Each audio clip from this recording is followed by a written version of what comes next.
In front of me is Samsung Galaxy Tab S7, and let me show you how to change navigation bar to gesture navigation. So first of all, just take a look at the current navigation bar. So we've got button navigation bar. Here we've got back button, home button, and recent icons button.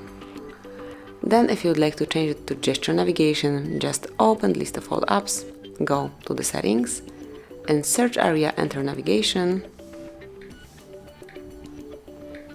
Here you've got navigation bar, smoothly open it, reach navigation bar menu, and here at first you can personalize navigation button orders right here.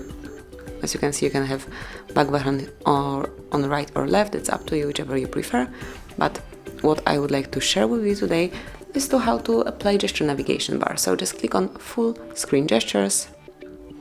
You can also open more options, and here you can change the sensitivity.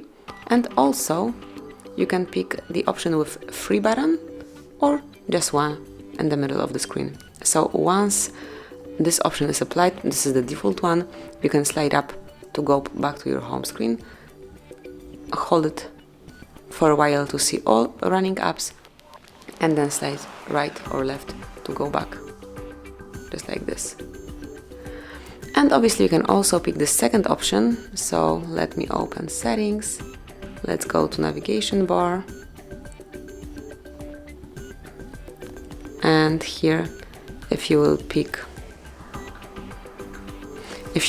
a swipe from button, you will have 3 lines right here. So this one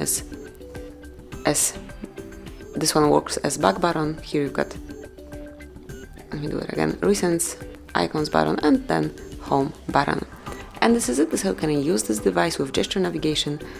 I would rather apply this default gesture navigation bar.